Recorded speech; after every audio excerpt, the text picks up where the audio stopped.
Diyos ay mabuti, biyaya sa Kanya nanggagaling. Ang Diyos ang pag-ibig, buhay sa bawat mananalig. Sa Kanyang dugo may kaligtasan, kapatawaran sa lahat ng kasalanan. Purihin ang Diyos sa Kanyang kabutihan. Hindi niya tayo pinabayaan, tayo'y iningatan. Purihin ang Diyos, tapat na kaibigan. Dakila siya't karapat-dapat, halina't purihin ang Diyos sa Kanyang kabutihan. Hindi niya tayo pinabayaan, tayo'y iningatan. Purihin ang Diyos, tapat na kaibigan. Dakila siya't karapat-dapat, halina't purihin siya.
Yung pong pwedeng tumayo, sumayaw, sige po. Thank you po. Kumusta po ang bawat isa? Sige po, yan, nice. Okay, pakikumusta po ang inyong mga katabi. And then, pakisabit po sa kanya, iingatan ka ng banal na espiritu. Yan, salamat po. In Isaiah 61 verse 11, it says, "The Spirit of the Sovereign Lord is on me, because the Lord has anointed me to proclaim good news to the poor. He has sent me to bind up the brokenhearted, to proclaim freedom for the captives and release from darkness for the prisoners." This praise song highlights the empowering presence of the Spirit of the Lord, emphasizing anointing, proclamation, healing, and liberation, celebrating the Holy Spirit.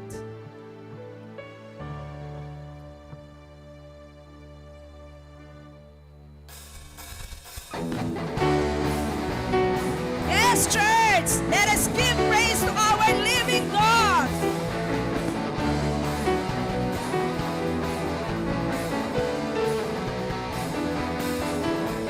The Spirit of the Lord is great and mighty. The Spirit of the Lord is my victory. The Spirit of the Lord is great and mighty in me. The Spirit of the Lord, mighty. The Spirit of the Lord is my victory. The Spirit of the Lord is great and mighty in me.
victory. Spirit of the Lord is great and mighty in me. Great and mighty in me. Great and mighty in me. Hallelujah! Our worship song is a prayerful plea for spiritual renewal and revival within the church and among its members. It expresses a deep yearning for a powerful move of the Holy Spirit to inspire, renew, and transform both the church as a whole and its individual members. So in Acts chapter 2 verse 17, in the last days, God says, I will pour out my spirit on all people. Your sons and daughters will prophesy. Your young men will see visions, and your old men will dream dreams.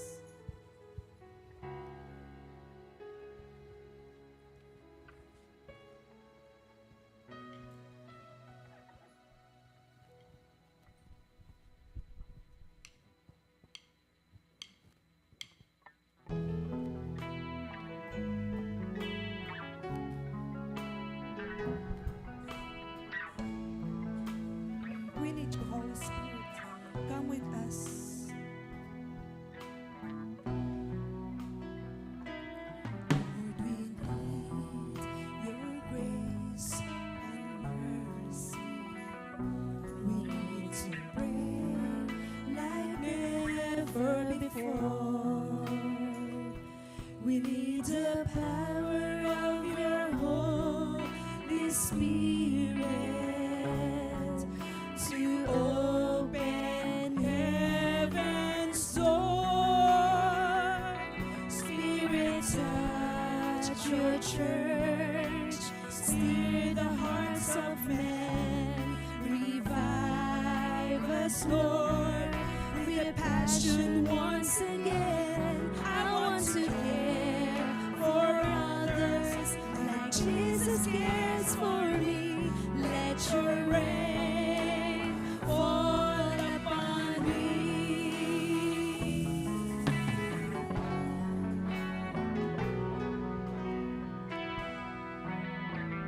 Lord, we come before you.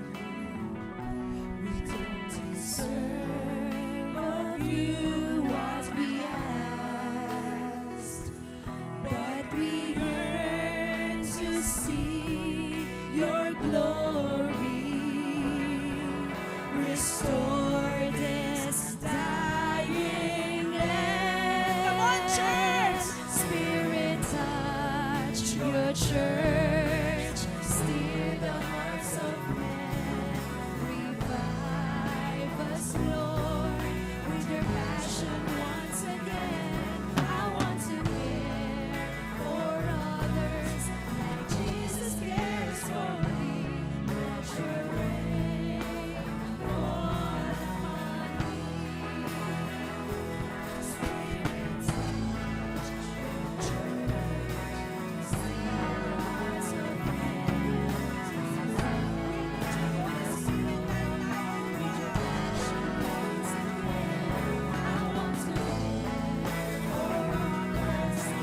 Jesus cares for me. Let your rain fall upon me.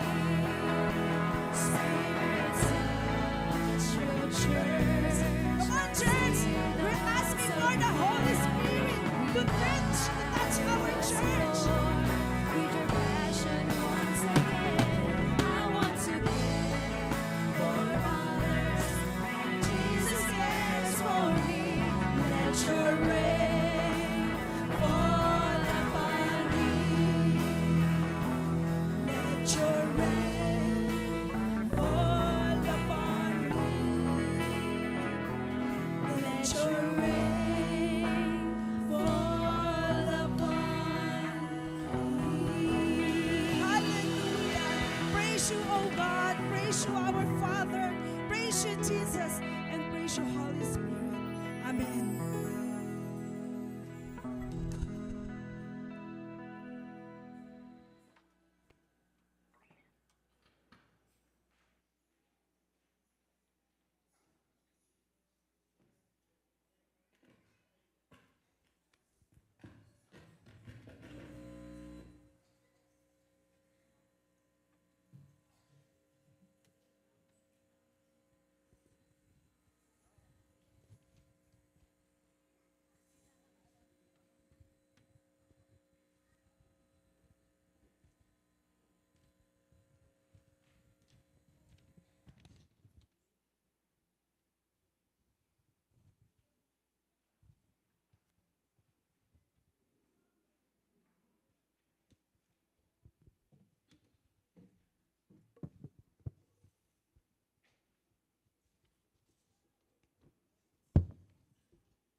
Psalm 104:24 and 25. O Lord, how manifold are your works. In wisdom you have made them all. The earth is full of your creature.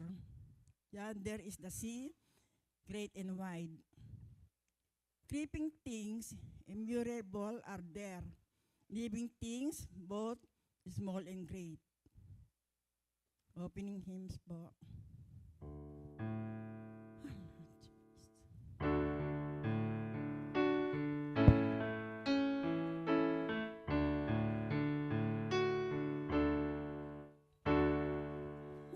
Holy Spirit, I need you. Oh, Holy Spirit, I pray.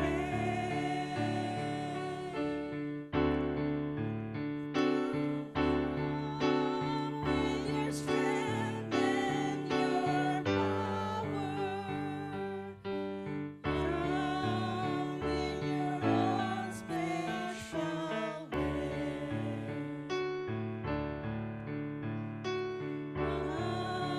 Holy Spirit, I need you.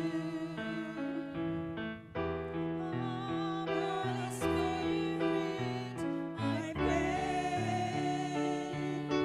Come with your light and your wisdom.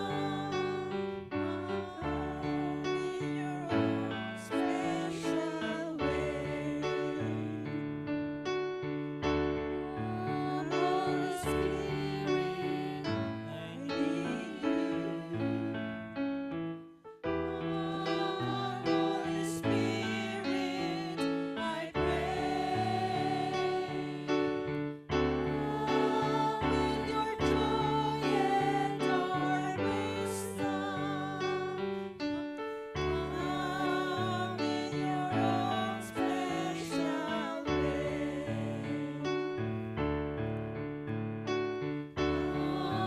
Like a spring in the desert, come to the weary of soul.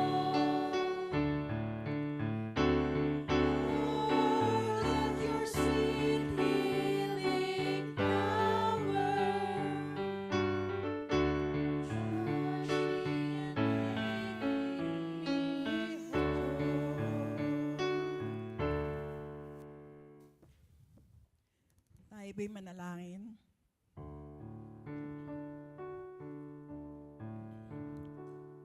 Panginoong Jesus at aming Ama,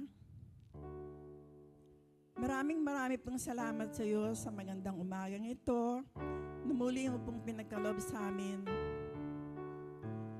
Salamat po, Panginoon, at sa nagdaang sa linggo, iningatan mo kami, hindi mo kami pinabayaan, at kayo po ang patuloy na nanatili sa bawat isa sa amin.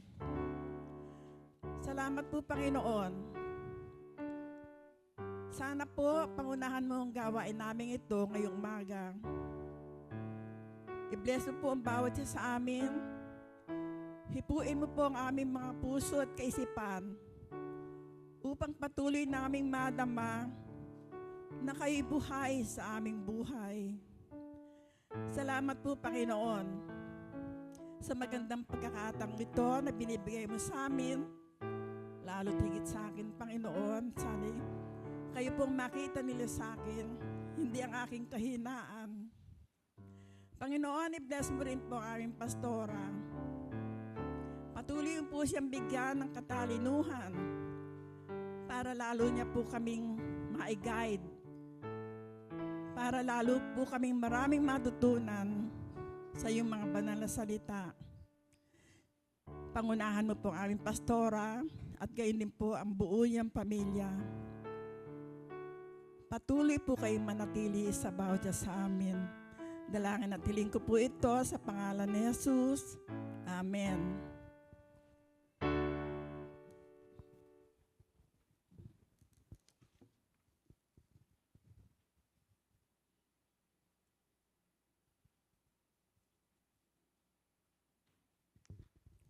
sa atin pong sagot ng pagbasa.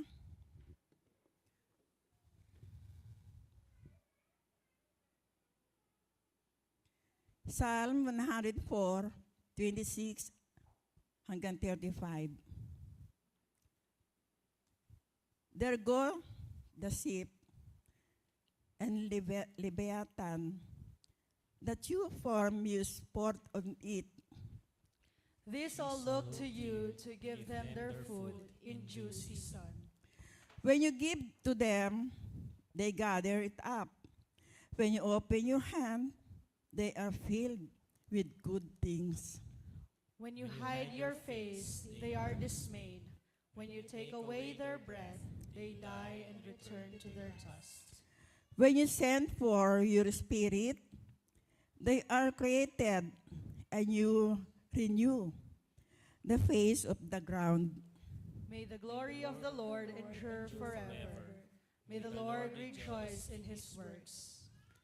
Who looks on the earth and it tremble, who touches the mountain and they smoke.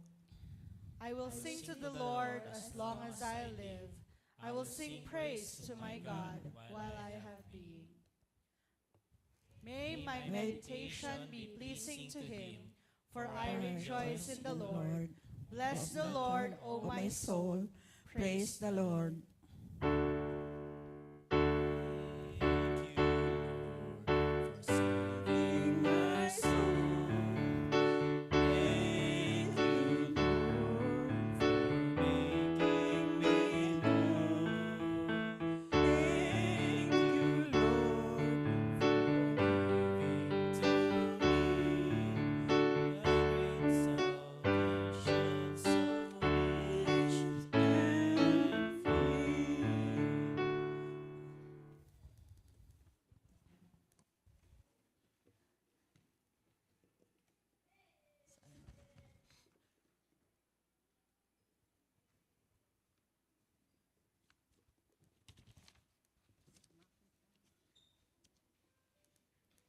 Awit po ng mga kids.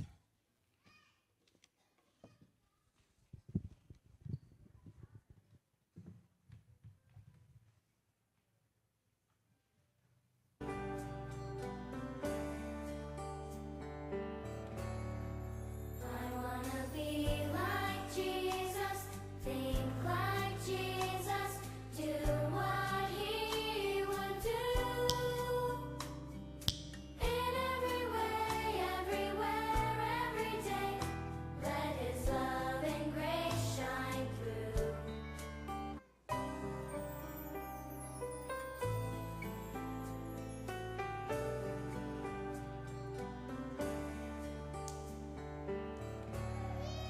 I wanna be like Jesus, think like Jesus, do what he would do.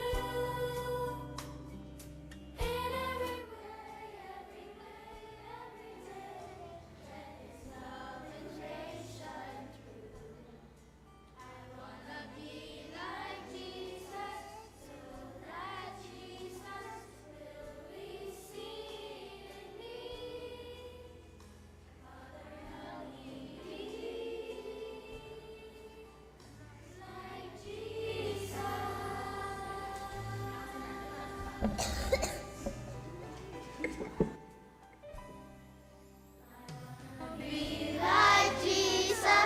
Be like Jesus, do what he would do. Everywhere, every day, let his love and grace shine through. I wanna be like Jesus, so that Jesus will be seen in me. Father, help me be like Jesus.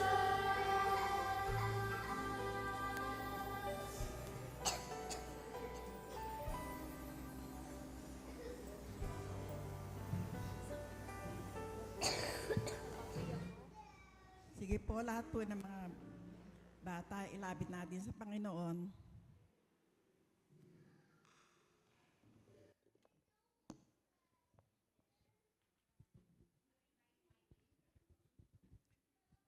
Tayo po'y manalangin. Panalangin po natin ng mga kids.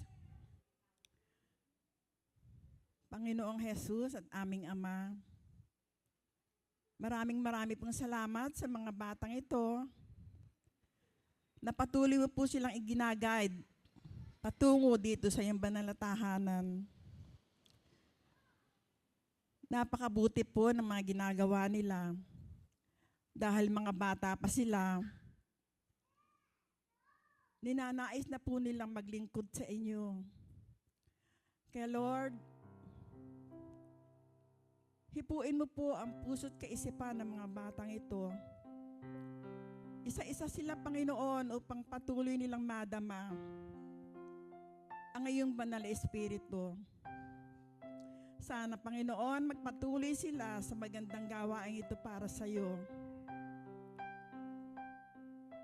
Ano man ang mga pangarap na sa buhay, hinihiling ko, Lord, na ipagkaloob mo po sa kanila. I-bless mo po sila. Patuloy mo silang i-guide. Huwag po sana silang malilisyan ng daan. Lord, nilalapit din po namin ang kanilang mga magulang. Ang buo nilang pamilya. Lahat sila, Panginoon, pinagpipray po namin na sana patuloy mo po silang ingatan at subaybayan, bigyan ng masagana at maunlad na buhay. Kayo po ang patuloy na manatili sa bawat isa sa kanilang lahat. Maraming salamat, Panginoon, sa Emmanuel UMC, sa aming pastora, na ginagayad din po sila sa iyong banal na pagkakilala sa iyo, Panginoon. Maraming salamat. Dalangin at hiling ko po ito sa pangalan ni Jesus. Amen.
Magandang umaga po sa inyong lahat. Ngayon po ay araw ng Pentecoste, no, o the Day of Pentecost, ang pagbaba ng banal na Espiritu sa kanyang mga disipulo. Kaya naman po ang ating mga pag-aaral, ang ating mga awitin, lahat may kinalaman sa Holy Spirit. Kaya naman, kung may maramdaman kayong parang mainit o mahangin, huwag kayong matakot. Kasama natin ang Diyos. Sige po, atin pong batiin ang mga nagdiriwang ng kanilang kaarawan sa linggong ito. May 20, Bernard Orsena. May 21, Evelyn Bais. May 22, Jacob Galvez. Birthday mo pala, kuya. May 24, Carlo Chito Genesis Mungkal. Kayla Marie Pabalan, Carmelita Aquino, and Genesis De Padua. Dami niyong magkaka-birthday, ano? At May 25, John Rich Neil De Gia and Oliver Malyari. Happy birthday po sa inyong lahat!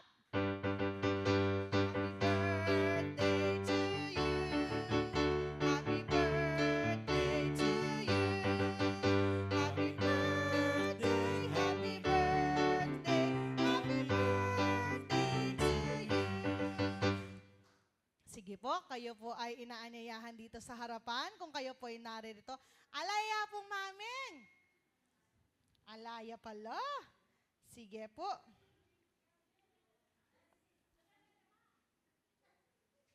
Yan.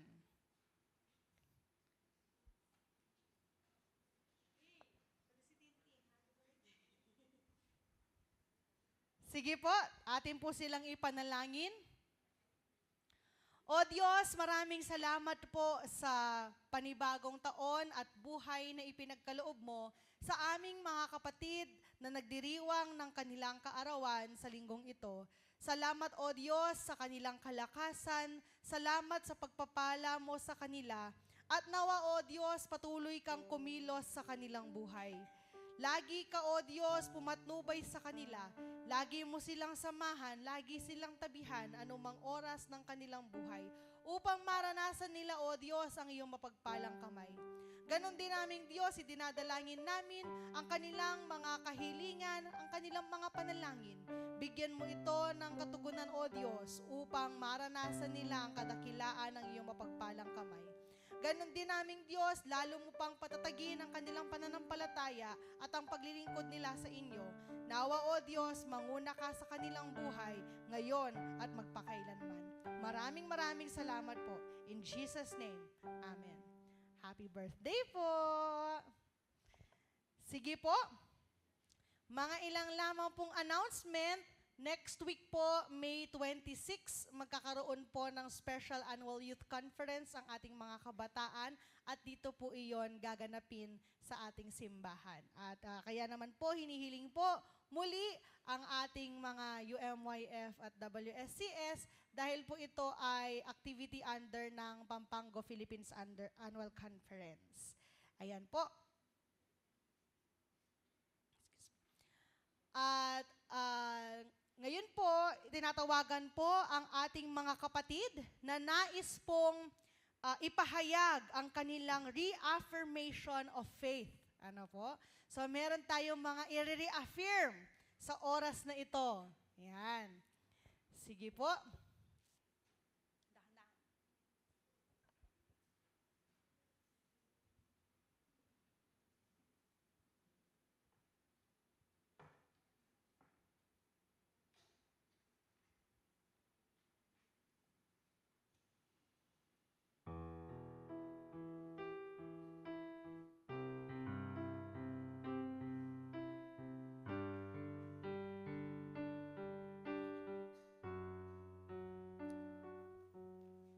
Tinatawagan po si Sister Rowena at si Sister Virginia dito sa harapan.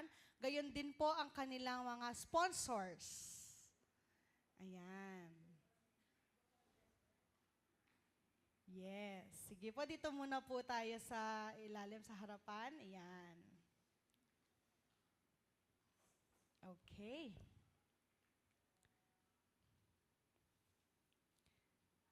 Brothers and sisters in Christ, through the sacrament of baptism, we are initiated into Christ's holy church.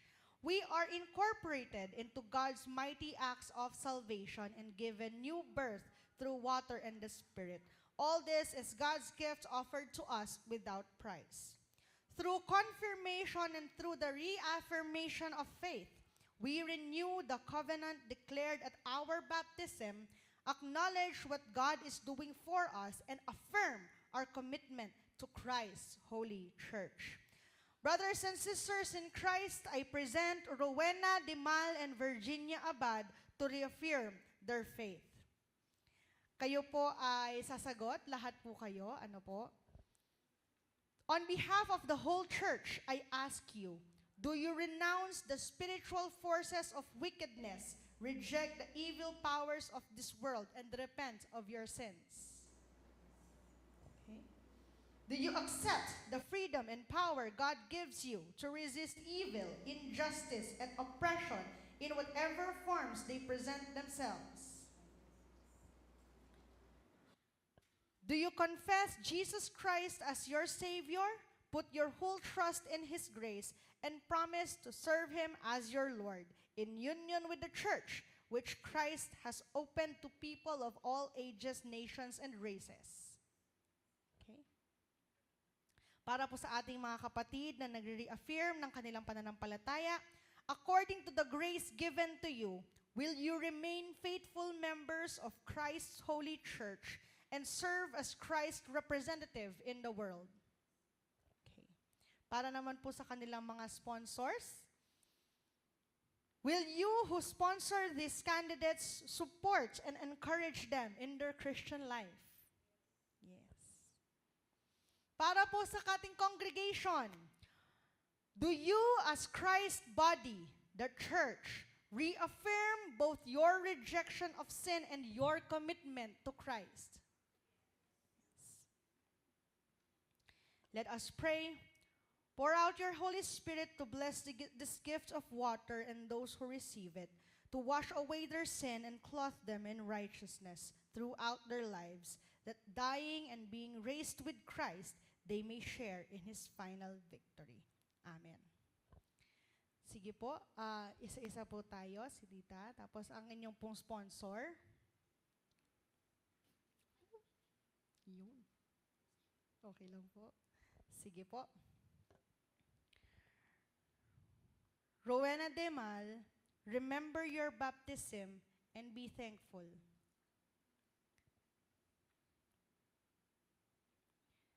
Sige po, kayo po ay mag-lay ng hands din sa kanya. The Holy Spirit work within you, that being born through water and the Spirit, you may be a faithful disciple of Jesus Christ. Amen. Salamat po. Palakpakan po natin. Sige po. Si Tita Virginia at ang kanyang sponsor. Okay. Sige po. Virginia Abad, remember your baptism and be thankful. Sige po, mag-lay ng hands. The Holy Spirit work within you, that being born through water and the Spirit, you may be a faithful disciple of Jesus Christ. Amen.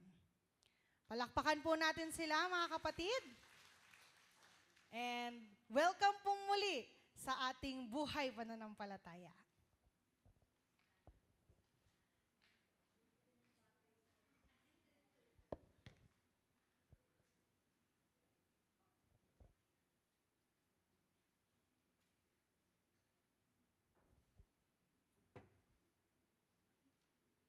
Tayo pong lahat ay dumako sa pananalangin. O aming Diyos, maraming salamat po sa isang buong linggong pag-iingat mo sa amin. Salamat po sa mga pagpapalang natanggap namin mula sa inyo. At salamat po aming Diyos dahil hindi mo kami pinabayaan araw-araw. Maraming salamat din o Diyos sa aming mga kapatid na muling inalala ang kanilang bautismo. Inalala, O Diyos, ang iyong kabutihan sa kanilang buhay at muli kang tinatanggap sa kanilang pagkatao, O Diyos. Muling nagkikiisa sa iyong banal na Espiritu. Nawa aming Diyos, lagi kang manguna sa kanilang buhay, sampu ng kanilang pamilya, at patuloy nilang maranasan ang kabutihan mo sa kanila araw-araw at bawat oras. Ikaw nawa, O Diyos, ang gumabay sa kanila at patatagin ang kanilang pananampalataya at ang kanilang paglilingkod sa iyong pangalan. Ganon din kaming nagpapasalamat, O Diyos, sa bawat bahagi ng mga kapatiran sa simbahang ito, sa bawat gawain, sa bawat responsibilidad na bigyan ng kaganapan, O Diyos. Maraming salamat po because you continue to give us the wisdom and the strength to accomplish it all.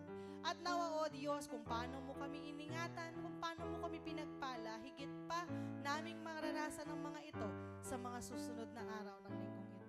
Nawa, O Diyos, patuloy kang kumilos sa amin at patuloy mo kaming gamitin upang mapakilala ang iyong pangalan sa iyong mga anak at ganon din sa mga hindi nakakakilala sa inyo. At nawa, O Diyos, gamitin mo ang aming buhay upang maging buhay na totoo para sa iba. Ikaw, O Diyos, ang kumilos sa aming pananambahan ngayong umagang ito. Ang banal mong Espiritu ang aming hinihiling na pumagitna sa aming lahat. At nawa i-anoint mo kaming lahat sa pangalan ni Jesus. Amen.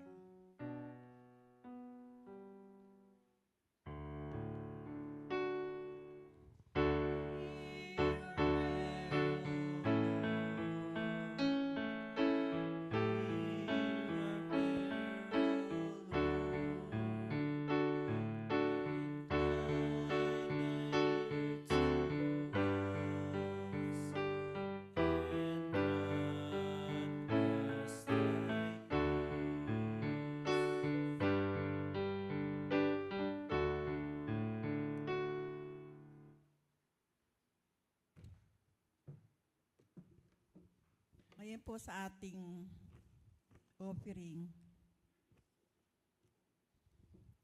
Psalm 66:13-14.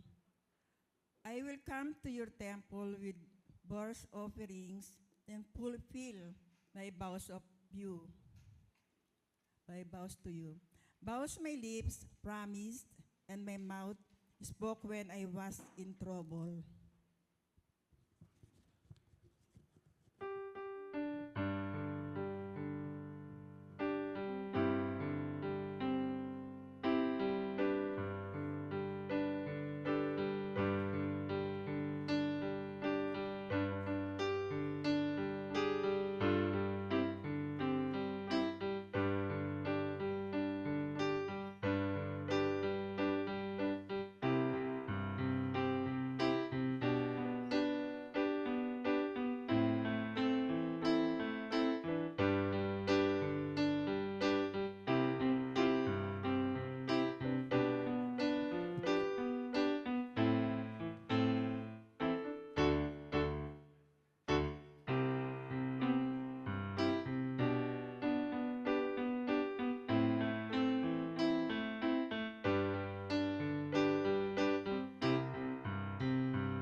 Maraming salamat aming Diyos sa pagkakaloob mo sa iyong mga anak. At bilang pasasalamat, O Diyos, tanggapin mo ang mga kaloob na ito na ipinabalik sa inyo at nawa gamitin mo ito sa ikalalago ng ministeryo mo sa simbahang ito. In Jesus' name, Amen. Ngayon po ang ating choir ng EUMC Choir.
ang Biblia. First reading po, uh, Acts 2 to 1, verses of 121 po. Nagkakatipon silang lahat sa isang lugar nang sumapit ang araw ng Pentecost. Walang ano-anong may ingay na nagmula sa langit na tulad ng unggoy ng malakas na hangin at napuno nito ng bahay na kinaroroonan nila. May nakita silang parang mga dilang apoy na dumapo sa bawat isa sa kanila at silang lahat ay nagpuspos ng Espiritu Santo at nagsimula magsalita ng iba't ibang wika ayon sa pinagkakaloob sa kanilang espiritu.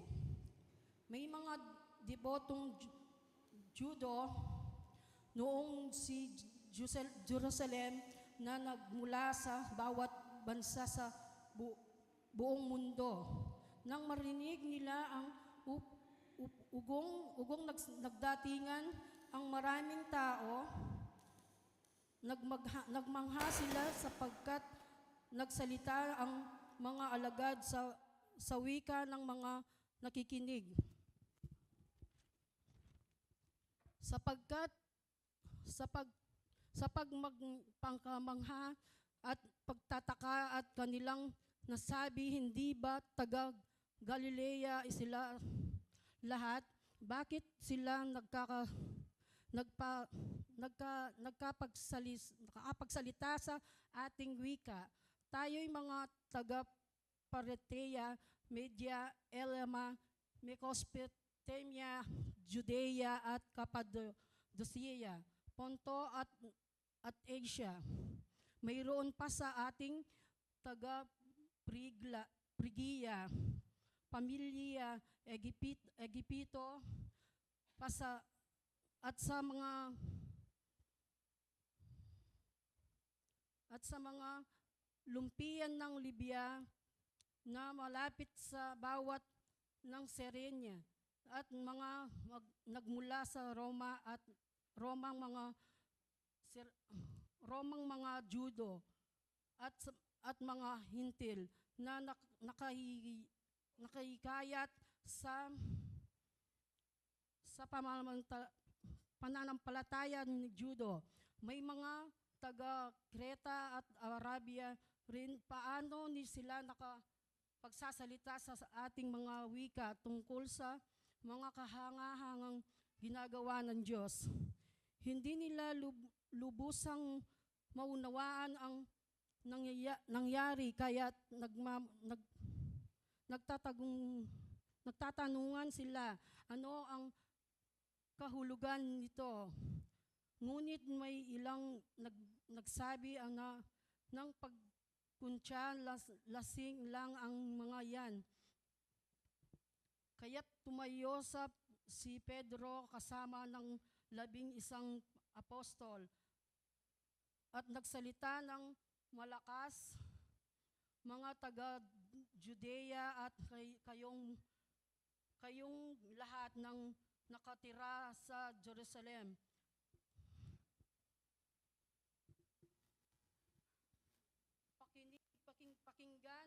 Pakinggan ninyong mabuti ang sasabihin ko. Hindi lasing ang mga taong ito, gaya ng palagay ninyo. Alas 9 pa lamang ng umaga ngayon.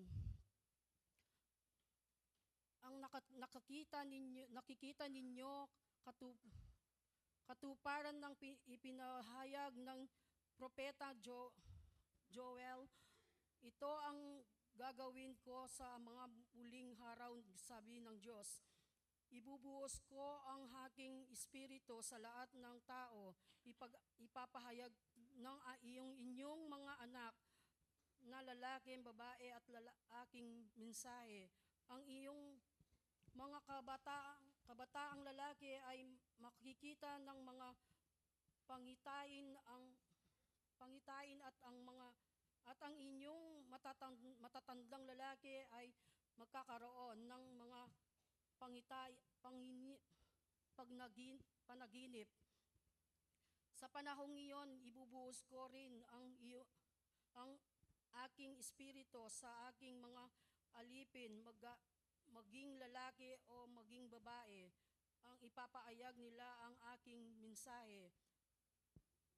Magpapakita ako ng mga kababalagan sa langit at mga himala sa lupa, dugo, apoy at makapal na usok. Ang araw ay magdidilim. Ang buwan ang pupulang parang dugo. Bagong dumating ang dakila at naluwalhating araw ng Panginoon. At ang sinumang tumawag sa pangalan ng Panginoon ay maliligtas. Ang salita ng Diyos.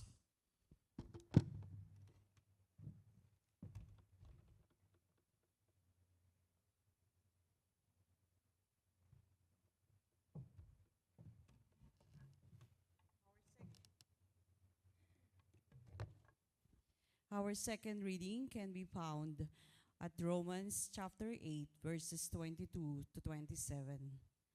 We know that the whole creation has been groaning as in the pains of the childbirth right up to the present time. Not only so, but we ourselves who have the first fruit of the Spirit groan inwardly as we wait eagerly for our adoption to sonship, the redemption of our bodies. For in this hope we were saved. But hope that is seen is no hope at all. Who hopes for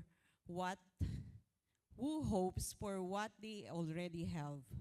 But if we hope for what we do not yet have, we wait for it patiently. In the same way, the Spirit helps us in our weaknesses. We do not know what we ought to pray for, but the Spirit Himself intercedes for us through wordless groans. And He who searches our hearts knows the mind of the Spirit, because the Spirit intercedes for God's people in accordance with the will of God. Praise God for His words.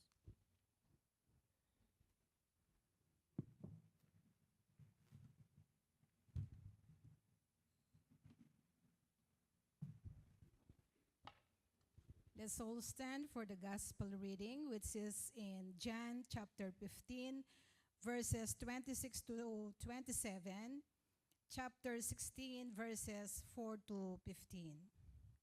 But I will send you the advocate, the Spirit of truth. He will come to you from the Father and will testify all about me. And you must also testify about me, because you have been with me from the beginning of my ministry. Yes, I am telling you these things now, so that when they happen, you will remember my warning. I didn't tell you the earlier because I was going to be with you for a while longer.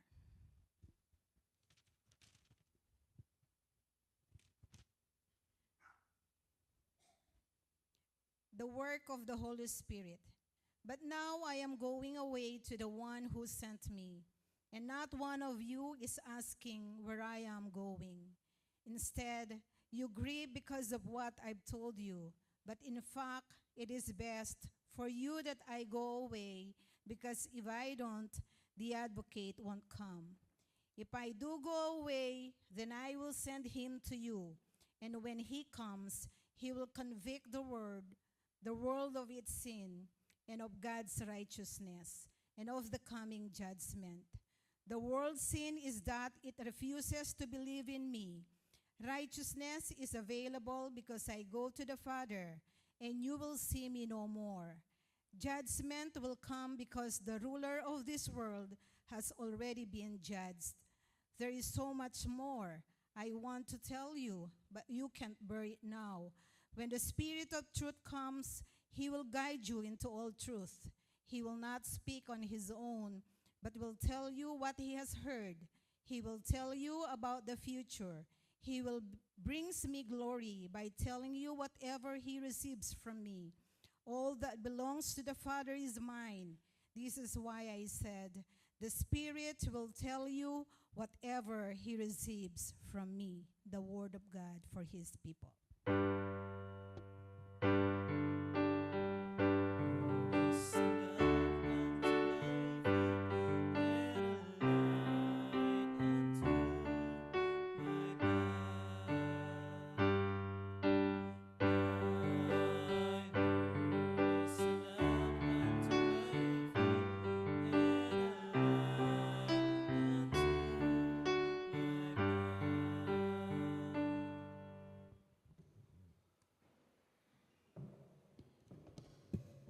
Ngayon po ang ating youth choir.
Muli po, magandang umaga po sa inyong lahat. Isa pong pahabol na announcement sa Sabado po, May 25, magkakaroon po ang pampak ng Gathering of the Blessed. At inaanyayahan po ang lahat na sumama at dumalo. Gaganapin po ito sa Aldersgate UMC, alas 8 ng umaga. Kaya naman po kung kayo ay interesadong sumali o sumama, kausapin nyo lang po ako or ang inyong lay leader para po maayos po natin ang transportation natin. Ayan po. Tapos po, muli po, inaanyayahan po ang lahat sa ating, lahat ng organization na magsimula na po sa election at sa planning dahil po magsisimula ng panibagong conference year. Salamat po.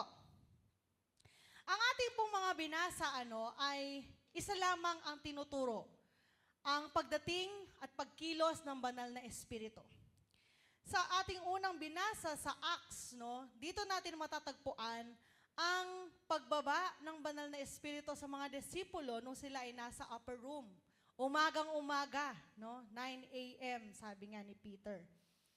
Na akala ng mga tao, lasing sila. Kasi kung ano-ano na yung mga sinasabi nila. Pero ang namangha naman ng iba, dahil kahit yung mga bisita na hindi taga roon, at kahit yung mga taga-ibang bansa na iba ang lingwahe, naiintindihan ang kanilang sinasabi. Dito nang galing ang speaking in tongues, sabi nila. Yung marami silang mga sinasabi na hindi naman nila normal na lengguwahe, pero sila'y nakakapagsalita ng ibang lengguwahe at naiintindihan ito ng mga tao.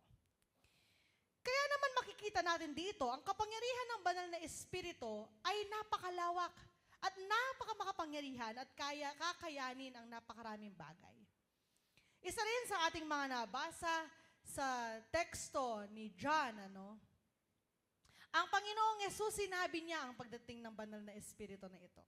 Sinabi niya na anuman ang nanggaling sa Kanya ay ihahatid ng banal na espiritu sa Kanyang mga anak at tagasunod. Ibig sabihin mga kapatid, when we have the Holy Spirit in us, ang mga sinasabi ng Diyos at nanggagaling sa Diyos ay lumalabas sa atin. Nalalaman natin yung mga vision, nalalaman natin yung kanyang mga plano, nalalaman natin yung kanyang mga nais sa ating buhay if we have the Holy Spirit with us. May mga ilang bagay na nais nating tignan, kung ano ang mga mababasa o makikita natin sa mga tekstong nabasa. Doon sa Acts, ang mga disipulo ay nasa iisang lugar. There is unity amongst them. Hindi dumating ang banal na espiritu na sila'y nag-aaway-away. Hindi dumating ang banal na espiritu na nagkakagulo sila at punong-puno ng pag-alala at pagkatakot at pagkabalisa. Instead, they are all together waiting and praying for the promised Holy Spirit to come. And so there was empowerment in their midst. Dahil nagkakaisa sila, binigyan sila ng kapangyarihan ng banal na espiritu. He empowered them in order for them to teach, in order for them to preach, to share the good news, to share the gospel, and to heal the sick. To perform miracles in the name of Jesus. Everything was possible because the Holy Spirit was with them while they are all together. Kaya mga kapatid, kung ang inyong tahanan, ang simbahan, ang inyong pagtatrabaho o kahit saan man kayo ay nagkakawatak-watak at nagkakagulo-gulo, how can you expect the Holy Spirit to empower you? How can you expect the Holy Spirit to move in your life if you are filled with enemies, o kaya naman ay kaguluhan, o kaya ay pagkawatak-watak? Pag walang unity, o kahit na lang sa sarili mo, huwag ka na lumingin sa iba. Kung walang pagkakaisa ang iyong sarili at ang nais ng Diyos sa buhay mo at ang isip mo gulong-gulo kung anong gagawin niya sa kanyang buhay, how can the Holy Spirit work in you? It's important for us to be united with ourselves and with one another. Pangalawa, we can see here God's presence and power. Ang banal na Espiritu para siyang napakatinding charger, napakatinding energizer. Ito'y magbibigay ng panibagong sigla, panibagong lakas, panibagong buhay sa atin kapag ito ay ating natanggap. It reminds us that God is with us. Kagaya doon sa Old Testament, nung panahon ni Moses, with the burning bush. No? Nung umalab ang apoy, nakita ni Moses ang presensya ng Diyos. Itong apoy na ito, symbolically, this is the fire of the Holy Spirit that is in our midst. And if you will feel that, if you will see that, you can feel the glory of the Lord. Naranasan niyo na ba mga kapatid ang mananalangin ka nang nakabukas ang iyong mga kamay, tapos biglang may mainit na parang bumabalot sa iyong kamay? O kaya naman parang may usok, no, na mainit pero comfortable na lumalabas sa iyong kamay. O kaya naman biglang merong chills sa iyong likod, tapos biglang mainit ang lumalabas. Kumikilos na ang banal na Espiritu sa iyo. We just have to acknowledge that that is God's presence. Sometimes, hindi ganon ang nakikita natin o nararanasan natin sa pagkilos ng banal na Espiritu. Sometimes the Holy Spirit works subtly through a squeeze of the hand or an encouraging word. Pwedeng nahihirapan kang isipin ang mga gagawin mo sa maghapon, tapos may lalapit sa iyo, kapatid, kaya mo yan. O kaya naman may biglang yayakap sa iyo out of nowhere. O kaya merong magsasabi sa iyo na, ang galing mo naman. O kaya naman, ang talino mo, no? Marami pa mga bagay o encouraging words ang makikita at mararanasan natin. We fail sometimes to acknowledge that this is the work of the Holy Spirit. Hindi kailangan maging enggrande ang pagkilos ng banal na Espiritu. Kahit yung dumadaan ka lang sa labas, papasok sa iyong trabaho, tapos may nangato sa iyo, o kaya naman may nag-shake ng hands mo, pwedeng ito na yung pagkilos ng banal na Espiritu. We just have to be sensitive. When is that time that the Holy Spirit will move in our life? And when we are sensitive, we can acknowledge what the Holy Spirit wants us to do.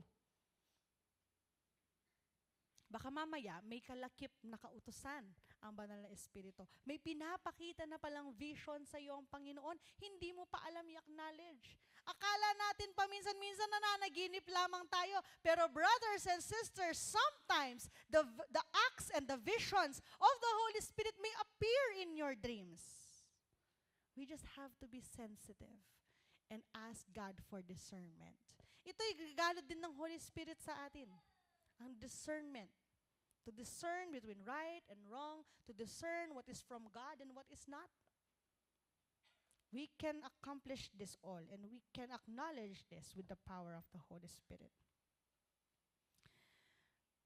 This is a gift, no, na ipinangako ng Panginoong Yesus bago siya umakyat sa kanan ng Diyos. And this gift lasts in all of times. Hanggang ngayon. Kaya nagiging posible na alam natin at ang tungkol sa Panginoon, bakit nagiging posible na nalalaman natin ang kanyang mga salita, na iintindihan natin dahil yon sa kapangyarihan ng banal na Espiritu. But sometimes, this power of the Holy Spirit, yung alab, yung flame na meron tayo sa ating damdamin, nawawalan, nag-fade. Yun ay dahil hindi natin ito kayang alagaan. Ang apoy, kapag umaalab yan, hindi mo binigyan ng kahoy o hindi mo hinayaang mag-develop ang apoy at wala kang ginawa, hinayaan mo lamang dyan, unti-unting mamamatay yan. May EXA camp kami noon ng mga kabataan last year. May bonfire sa gitna. Ang taas nung alab. Ang laki-laki nung alab ng apoy. Pero after an hour, unti-unting lumiliit hanggang sa nawala na. Kasi wala ng gas, wala ng kahoy. Ganon din ang alab ng Diyos sa ating buhay. If we don't act, if we don't do something about it, that fire will eventually die. But how can we rekindle that fire? Paano natin papaalabin lalo ito? Unang-una, we must break the cycle. You must step out of your comfort zone, out of your routine. Baka mamaya mga kapatid, nasanay ka na lang, nagigising sa umaga, gagawin mo to, tapos papasok ka, tapos pag uwi mo, eto gagawin mo, tapos matutulog ka na, wala na. Hindi nagme-make sense. Nagiging usual na lang yung araw-araw, walang something special. Nasasanay tayo doon sa cycle ng ating buhay na pag ito, ganitong panahon, ito na yung gagawin natin, ito na yung mga nararanasan natin. Kapag tag-ulan, ayan na, papasok na ang mga bagyo, no? Nasanay tayo doon sa cycle. Alam niyo po, yung weather natin, siya mismo nagbe-break ng cycle. Dati wala lang pasok kapag June at July. Ngayon, pati April at May, wala na ring pasok dahil sa init. Ang weather natin, ang paligid natin, no, it breaks the cycle. Tapos tayo, hindi natin kayang i-break yung cycle ng buhay natin. We must learn to reinvent ourselves according to the will of the Lord. Every time we reinvent, we upgrade. Sino po sa inyo dito yung may computer sa bahay? May laptop? Marami dyan, no? Imposibleng wala. Bihira lang sa inyo ang walang computer, walang laptop, walang cellphone. Sino sa inyo yung meron typewriter? May typewriter ka pa? Oh, may typewriter pa kayo? Kaya bang mag-print ng typewriter ninyo ng colored? Hindi. Kaya bang mag-print ng typewriter ng picture? Hindi. Kung hindi nagkaroon ng reinvention and upgrading, hindi magiging posible ang mga bagay na nakikita sa ating paligid. With technology, with the internet, with all of the access that we have in the world. Kung walang reinvention, patay yan. Paano pa yung sarili mo? Kung hindi mo i-upgrade yung sarili mo, kung sino ka ngayon, at sino ka 5 years from now, ay 5 years ago, at 10 years ago, ito pa rin ang same na ikaw, aba naman kapatid, hindi ka na nag-grow. Kapag kinumusta ka, kumusta ang iyong buhay pananampalataya. Kung ang sagot mo 10 years ago ay kapareho pa rin ang sagot mo ngayon, you must seek yourself. Bakit hindi ka nag-grow? Bakit hindi lumago yung iyong pananampalataya? But how can we do that? How can we rebuild ourselves? How can we upgrade our spirit, our faith? Funny thing is, even though we need to upgrade,